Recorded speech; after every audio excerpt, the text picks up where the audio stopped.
You're listening to The Big Lift, the podcast of Webtrends Optimize, the CRO solution that enables marketers and developers to maximize the ROI on their digital properties. Webtrends Optimize is a powerful, feature-rich and easy-to-use solution, all delivered within a fixed-price contract with no additional cost for increased functionality ever. During these podcasts, we meet some of the key influencers within the marketing and conversion world to understand their roles and examine their challenges. In today's podcast, I'm taking the opportunity to talk with our own Chris Kennedy, Director of Services here at Webtrends Optimize. Amongst other roles, Chris has been involved with compiling statistics for the unemployment figures and has run his own business. But today, we talk about the importance of conversion rate optimization and why it should be part of every company's strategy. So, Chris, tell me a little about your background. What was it that spurred your interest in CRO? I guess if I go back to sort of my education days, I studied mathematics for decision making at university, and that was a combination of mathematical modelling, statistics, operational research. And so we were doing, this is, bear in mind, pre-internet, sort of very early 90s. We were doing optimization for other business problems. When I graduated, I didn't necessarily pursue that direction immediately. I had various sort of project management roles. I ran my own business for a number of years. But really, I sort of saw what was happening within the digital marketing in particular, in terms of the dot-com boom and how that sort of taken over our lives. And I wanted to be a part of that. And when I sold my business, I was looking for a way to sort of enter and sort of establish myself. And I did a number of things. I did the sort of the usual SEO, PPC management, general sort of consultancy. But it was actually reaching back to those sort of university days where I got the most attention, and that was really trying to sort of solve business problems through testing and answering business questions. And I guess in terms of what my interest was and what the common thread is always that seeking of truth, being in a number of those meetings and the amount of hours that are spent where you're in a room of stakeholders. And my first sort of assignment where I applied conversion rate optimization, it was a classic business problem where they'd commissioned a new website. Conversion rate had absolutely dropped and plummeted. They couldn't understand why. It looked better visually. It was more up to date. And then that's sort of when all the discussion points came in. And it was at that point I thought, I actually then reached back to a lecture that I did actually attend. And I think I mentioned that I had a good time at university. So I'd love to say I went to them all, but this one I did. And it was to do with multivariate testing and particularly design of experiments. And in the back of my mind, I remembered that there was, a few techniques that I'd studied. So it was great to then sort of just with a little bit of research, just ran sort of the first test, just using a very, very basic tool. But it did really help give this particular business some direction and encourage me to look further. What I believe is that you helped working out or compiling the unemployment figures at some time. So this Right. you Yeah. mentioned this finding the truth bit. Surely there's different variations of the truth. Yeah, there is. And I guess that was, in terms of my interest in, I guess, sort of decision making. And I think, in terms of making sound business decisions, we're sort of basing them off data. But you're right. I had a year's placement at the Department of Employment, as it was known at the time. It was at a period where unemployment was actually increasing as well. And there was also a lot of attention in terms of how you measure that and the political football that we see with statistics and, the figures have gone up, you're fiddling the figures and, you got two measures, you're using this, and all those sorts of things. And actually, I wrote an article while I was there about comparing the two methods of measuring unemployment. So there's a survey method, which is really now the international standard, but there's also the one that probably people recognize, which is the claimant count. So that's the number of people claiming unemployment benefit. Mm-hmm. And they're trying to sort of understand the same problem, but they're measuring it in different ways. And one's going to be more responsive than the other. A count will be down to the number of people qualifying, whereas a survey, there is going to be some latency to a certain extent in terms of that by the time you capture the results and report on them, you're effectively reporting on what was the figures or the interpretation a few months ago.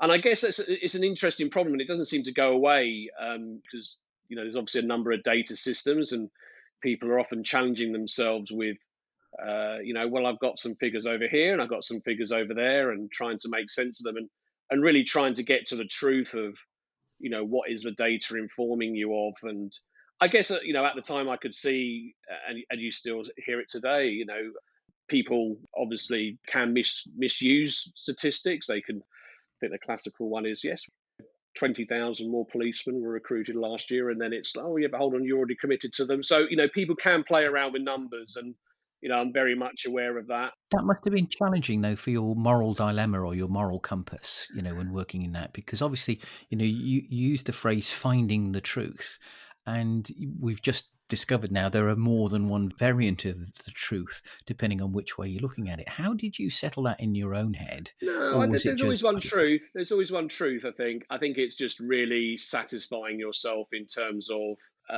data sources in order to find that truth. I think there isn't necessarily a number that will, stand alone unless it's particularly universal or very clear, that might, might not be informative. Even if you were to take a very basic metric like, people's height, think there's no room for maneuver there. But did you measure them with their shoes on, or did you measure them with their shoes off? So, I think qualifying any data that's presented to you is important in order to get to the truth. But there is always sort of one truth. There might be a number of views. I think that's the difference. So, in terms of the question you're asking, or the view you're taking of the data, then yes, you might make different decisions, and of course on your priorities as well.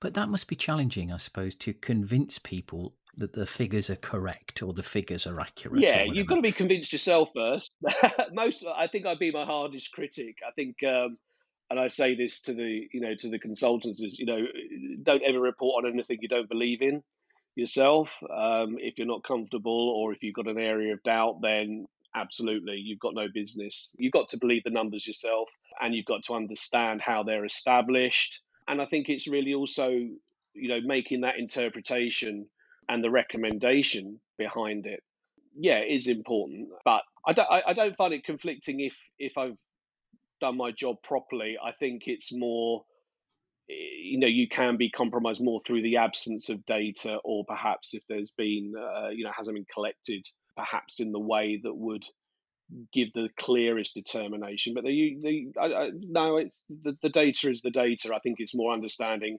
how it's been collected, what the methodology you're using, being aware that certain metrics, like averages, are the classic one. They can be potentially misleading. The average salary packet. You can sort of take a measure, take a sample, which works fine until you get Bill Gates in your sample, and then all of a sudden your average spikes. And it's sort of being aware of what metrics, what they are informing you and what they're not. But one of the things that I think works not just in politics is within an organization, there's still politics, even though they're not politicians. I mean, things like being able to validate the value of CRO at board level, it must be quite a challenge for people to believe in one version of the truth. How do you, in your day to day, understand that the board, who are obviously in essence paying for the CRO solution, understand the value of it and therefore will continue to utilize CRO? Um, I guess in terms of the value of the truth, I'd hope that would be pretty clear. Better to know what it is, and deal with it, and then be able to confront it and take action. Um, But regardless. just in that regard, I mean, there are Yeah. different variants of the truth, though. So for instance, in our world, there's statistics you get out from a CRO engine or a CRO tool, and there's also Google Analytics, and there could be another analytics tool, and there could be a social listening tool. There could be there could be lots of different tools that are all providing variables of what is actually the truth, and it's trying to understand how you can bring that to board level and say, actually, here is the picture with as much Yes, truth as possible. yeah, I guess where you have to report on what you got within your scope, and you can only judge based on the information you've got, and so it is a qualified recommendation, I guess. But I think all these systems will answer different questions to a certain extent, and I think it's just understanding which source before you're sort of perhaps being absolute. I wouldn't say they might be telling you slightly different, and I won't say versions, but because that would suggest that there's more, but more different views of the truth, I think, is perhaps how I would consider it. So if you're viewing from a particular angle, then this is the interpretation, this is the story. If you're viewing with a particular goal, then this would be the interpretation or the recommendation. And you're right, that can be quite hard to always get across, and often you're not always in the room when that's being presented. But I think for me, it's just being very clear on what the data is telling me and what it isn't telling me, and what that recommendation is. It can mean that you can put some sort of boundaries on it. And the idea is that you're getting to, I think, going back to sort of my sort of mantra, is better decision making. That's not necessarily the same as perfect decision making. And I think the goal of perfection sometimes can cloud, and people can get into all sorts of difficulties. Usually all these different views will end up helping you towards the same conclusion. The difficulty comes when sometimes you might have a conflicting message, in which case there's something to be understood. But usually, once you sort of get to the root cause, if things are going up, they're going up in both systems or multiple systems, or if they're going down, they're going down, and you're looking at the trends. And that's really the outcome, and the recommendation is usually a binary decision to proceed or not to proceed, to adopt or not to adopt. And that's really where we're looking to do. Where things can start to become more difficult is where projections are applied. And certainly that's when you're looking at the data and the statistics. You really do need to have that understanding behind you in order to sort of do that with confidence and good practice. So, one of the things that has taken place over the last 10, 15 years is that marketing has earned its seat at the board table based upon the fact that it can deliver a return on investment. Mm. And CRO is obviously one of those tools in the toolbox that can show that marketing can deliver a return on investment. But one of the challenges that we've got is that how does the board measure their return on investment? Is it amount of money spent on the tool plus the amount of time spent using the tool versus the increase in sales that they've got? And if that's the case, do things like average order value and extrapolating figures over a period of time actually add more significance at the board level? Um, I think I see sort of conversion rate optimization as a tool for better decision making. And in fact, all the best tests are not so much about striving for getting a return on the investment of the program, but actually the value of answering business questions. And those are the sorts of tests where no one knows the answer. We can sort of hypothesize, and say, for example, price flexibility. If we reduce our prices by 10%, what will be the impact? That is a good case for a test. You can't necessarily know the answer until you have tested it or you've got some measurement. But I think when it comes to, I guess, a lot of the testing where we're trying to prove that we're right all the time and demonstrate how clever we are, then that's going to definitely put you in a box where the only way to succeed is to continually have successful tests. And by successful, I mean where we identify winning tests And from there, yes, people can sort of, take their samples and, take their lifts and apply their revenue figures and come up with nice big numbers and, make themselves, look very positive. But I think that can sort of do a disservice. And I think, that wouldn't be necessarily where I would. Actually, to be fair, it probably was where I started. But I Hmm. think over time I've modified my thinking where I now see it as a tool for enriched competitiveness. Um, and I think that really struck me where I think we were at a point a few years ago where all of us were working. I say all of us. There were a number of the consultants. We had active projects on um, for websites, all within the same industry and all within the same product category.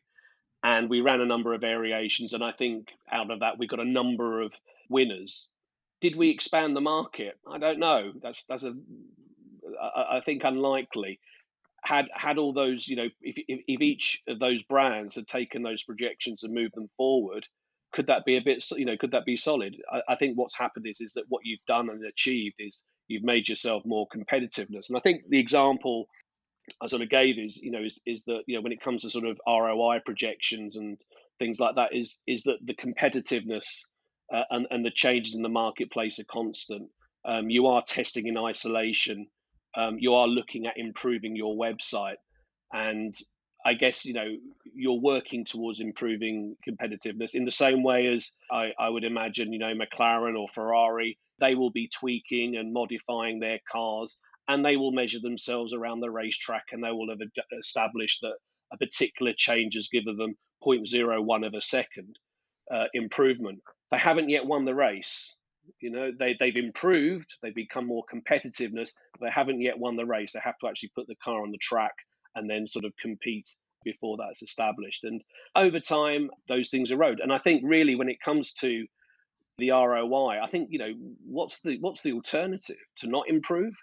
I wouldn't sort of advocate that. I think it's sort of really looking at a sensible budget that is going to give you a good sort of return of insight. I said, what's the return of your insight? I think establishing the cost of conversion rate is pretty straightforward. As you say, we add up the size of the contract, the size of the team, and but what's the value of a more satisfied customer, of a customer that comes back, of a customer that recommends you to friends and colleagues, as well as the making a conversion, which is obviously easily measured.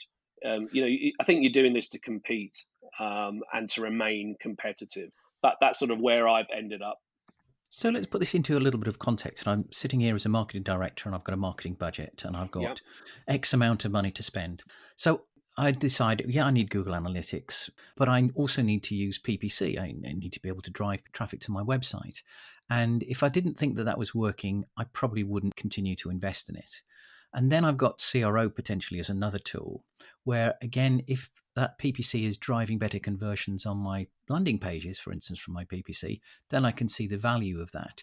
So that's still very money centric. And I can understand in a much more mature organization the idea of being competitive and these nuanced kind of movements towards more competitiveness or whatever it might be would be valuable. But surely in I suppose the smaller organizations which don't have large marketing teams, CRO is down to, can I make more money by using a CRO tool more than it's costing me to buy? Because when I sit here at the moment is PPC is almost seen as an essential, yet CRO is often seen as an optional. What do you believe is the most common reason why companies adopt CRO? So regardless of sort of my belief that the greatest value is risk management and better decision making. The primary reason is that they believe that through testing, we're able to improve competitiveness of a site and improve conversion on a continuous basis. Conversion rate on an ongoing basis. That's absolutely the main reason, and everyone understands that. I'm going to make this investment in this platform and the team around it, and I am going to identify through the course of that program a number of opportunities that I may not otherwise be aware. But I think the value of it is actually greater than that. But that's absolutely the reason why people do get involved. Some weeks ago, in fact, a couple of months ago, I think it was now, we had Veronica Bodachenko on a podcast, and she was talking about that CRO is now part of this digital optimization. And I tend to agree with her. I think the market is moving much more towards this digital optimization where we're talking about site speed, SEO, domain score, keyword positioning, and a whole lot more.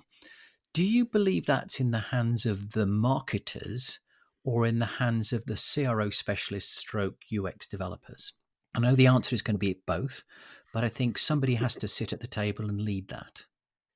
Yeah, there are a few roles that are starting to, although they're not. Perhaps it will change with time, which I guess is site performance, head of site performance or head of performance, because I think that tends to look at the performance of the operation as a whole, and there's no question that having the fastest site, with all the best lighthouse scores and everything else, will only go so far as as it can, unless you've then got the content and the journeys and everything else mapped out. So it will always be by a team, and absolutely a more holistic approach where you are bringing in all of these components that are about making sure that the site and the operation, and it extends further because it's the efficiency of your customer service team, it's the efficiency of the whole operation to a certain extent. So yeah, I can see why that view is now starting to take a grip in everyone's conscious. So just going back to something you mentioned quite early in the podcast is around hypotheses. Hmm. And sometimes, occasionally, hypotheses are proven wrong. Do clients see that as a failure or as a success? Yeah, interesting. No, I think I'd love to say all my clients, hopefully they're listening. I don't know. No, recognize the hypothesis and start. The value. We are hypothesis testing. Ultimately, of course, they're looking for an improvement. You can prove a hypothesis wrong, but still, find an improvement depending on, perhaps it's some other consequential metric, or that you weren't perhaps expecting that can leak out. So you might sort of find, okay, we didn't prove this, but actually we weren't expecting it, but we can now rationalize that units per transaction increased because of this change, or some other metric that is perhaps core to the business. I think with the hypothesis being proven or disproven, I think that's what gives you direction. So going back to sort of my grounding, in terms of optimization, a lot of the optimization will be sort of done on search, which is effectively, you establish a direction, you move into that direction, and you're measuring performance along the way. If you're making that change and you find that it produces a negative result, then you change direction. If, on the other hand, you find that it's still a positive direction, you keep going. So I think when you start to do hypothesis testing, it gives you that direction. So if they're proven right or proven wrong, they're both wins, because they give you the direction, they tell you where to go next. I did hear a lovely thing, and I'd love to claim it came from myself, but recently, which is conversion optimization. It's a compass, not a crystal ball, which I think is a really nice way of sort of bringing that together. After you run a test and after you've got a result, you now know where to go next, which is really important. And I think that's, again, goes back down to the value of running an optimization program. I think many people still see it as a black art, though. A black art. Yeah. It's kind of, It's well, come up with all yeah, these hypotheses, statistics, statistical significance, all that sort of thing. To somebody who's looking at it for the first time, they're going, yeah, you either love it or yeah. you hate it, don't you? I think I can really understand people just want the answer. Just tell me what it is. And that is my job, And I say, it is sort of telling the story with the data, and putting it into a digestible form that people can understand and answer questions. And I guess that, if nothing else, that's the main reason why you should really understand it. One of the things that we've kind of talked about a lot is that the fact that CRO is a technology, but it's aligned with regard to some level of knowledge and expertise to make that happen. I do believe that the black art is becoming less so as more self-service type products become available and put it into the hands of people who don't necessarily have the coding skills or the developer skills.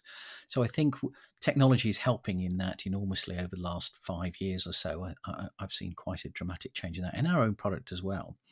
One of the questions that I just want to ask before we conclude is a little bit more personal. You, like me, have been with Webtrends Optimize for a number of years. I think you're getting on for over 9. I'm getting on for 8. What is it that keeps you at Webtrends Optimize? What's the energy that you've got still with Webtrends Optimize? Oh, yes. Yeah, I should be bored of it by now. I should be really bored.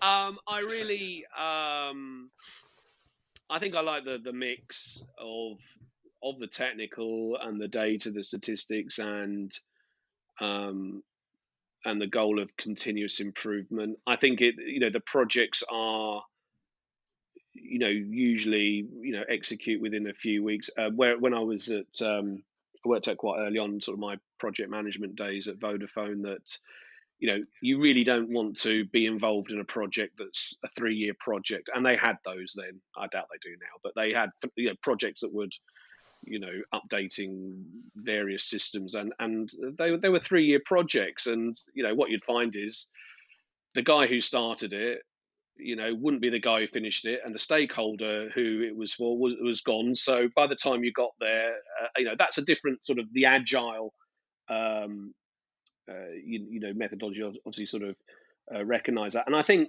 the program itself lends itself to being very agile, and so you're getting that feedback very quickly. But I think it's just the learning, and the insights more than anything else, more than the wins. Actually, it's great when we do identify some winners, particularly. That is what we want for clients. That is what we're tasked with, and it's important that they get those. And along with a recognition that realistically, not every test is going to deliver that, and that's appropriate and that's correct.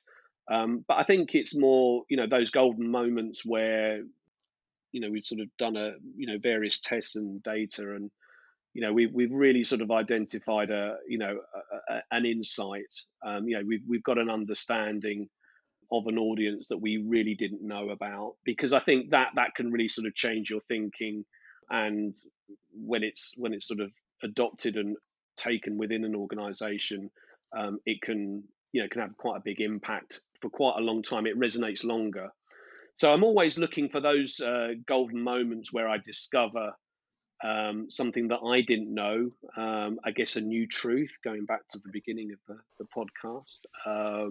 And it's always changing in terms of, the landscape's changing, different expectations. I think expectations are changing, if anything else, in the marketplace. So, what was effective a few years ago isn't as effective, or might have changed because the competitive landscape has changed. Things like Amazon Prime have really had a massive impact on retailers because of delivery. So all the things that you could rely upon when it came to delivery, will have changed, and you have to sort of respond to that. But I guess in terms of, I really enjoy it. I really enjoy working with the team, and I think there's just that. I think at the beginning of a testing phase, there's always like, wow, there's just that little bit of excitement before a test goes. The anticipation of, I wonder what this is going to get. If it's a test that I've not, and this is the majority of them, because otherwise, why test them? I don't particularly want to test the things that I know. I feel that I already know, have a strong expectation about. But where there's a test where I really don't have necessarily a clear expectation, and it's just an answer or some direction I'm looking for, if at the outcome of that test I get that direction, or, and this can happen, where we go, oh, actually, we missed something. We didn't appreciate this aspect. Well, this test now shows up that this now we know what to do next. I think that's the bit that keeps me coming back to the gaming table and want to have another have another sort of crack at it, because there's always stuff, there's always things to go for. There's always even if the marketplace isn't changing, your thinking's changing. So, Chris, what you're telling me, there's never a dull There's day never really a in dull Webtrends day. Optimize. Sorry, I was rambling there. I have not really thought about it. I guess I just what keeps me going. Yeah. So, Chris, thank you very much for the time you've extended. It's been great. Yeah. I'm sure we'll speak again, and I know it's been a very interesting chat, and we could probably go on for hours. But once again, thanks very much, Chris. All right, John. I hope that was good for you.